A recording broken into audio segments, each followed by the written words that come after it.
This screencast will provide you with an overview of the Colonial Teaching and Learning Framework and how the work group came together to make the following recommendation to revising the evaluation and feedback process and to make it more meaningful and efficient for Colonial educators. Over the past few years, we've had numerous discussions with teachers, specialists, and administrators around the current DPAS-2 system and its impact on teaching and learning.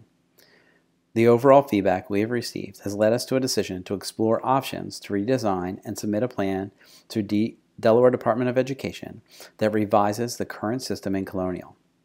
Delaware Code permits districts to submit revisions to the DPAS-2 system that fit within the current regulations. Although Delaware Code allows us to revise all components of DPAS-2, we are only seeking to revise components 1 through 4. From the outset, we wanted to focus on the following: continuing to grow as professionals and educators, improving the quality of feedback to educators, increasing the frequency of feedback to educators, with the ultimate goal of making the evaluation and feedback process more efficient and effective for teachers, specialists, and administrators in Colonial. In December, we requested individuals to serve on this work group to revise the DPAS-2 system to better meet the needs of educators in Colonial. We are fortunate to have such an outstanding and diverse set of educators come together to tackle this topic and represent the interests of various parties involved with the evaluation process.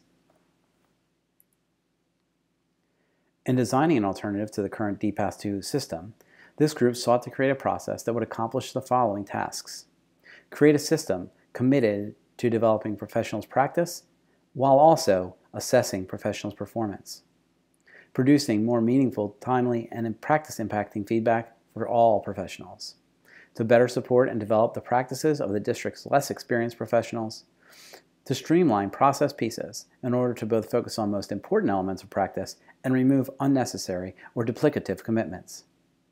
We also wanted to enable higher quality discussion of instructional ideals and actions from teacher to teacher, teacher to observer, and observer to observer, toward a stronger learning culture.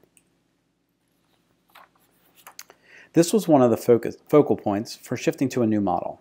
At the present time, we are asking our evaluators and teachers to provide and receive feedback in 18 criteria across 4 components. It's an extremely cumbersome process for evaluators to find evidence in each criteria and focus on 18 different areas during an observation. Additionally, teachers and specialists believe that receiving feedback on 18 criteria was overwhelming and that it should be streamlined and focused on what is most important to teaching and learning within a more concise framework. We have heard from educators throughout Colonial that they value the increased amount of feedback to help improve their practice and effectiveness with students. Thus, we decided that this should be an expected part of being an educator in Colonial. Every teacher should receive ongoing feedback every year to continue their growth. The type of feedback required is outlined when you review the model, but basically, it's a combination of formative evaluations and walkthroughs with feedback to achieve this goal. We believe that the language of the current rubric was complicated and cumbersome, and that we should address that by consolidating the verbiage and aligning it to better help educators understand the purpose beneath the language.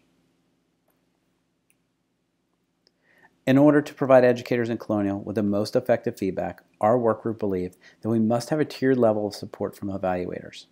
Currently, we have 2 different tiers, with our instructional coaches not having a credentialing element to their role. The new framework ensures that every coach has training in providing high-quality feedback. Additionally, through our discussions, we have identified other groups of educators that would be able to provide feedback to each other.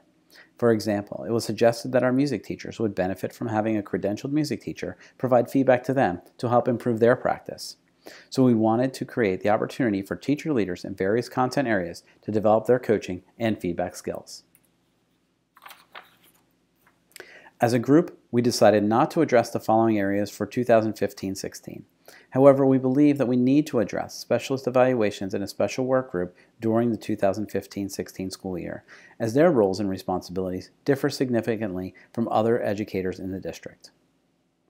Thank you very much for watching the overview of the Colonial Teaching and Learning Framework. Be sure to watch the screencast on both the model and the rubrics.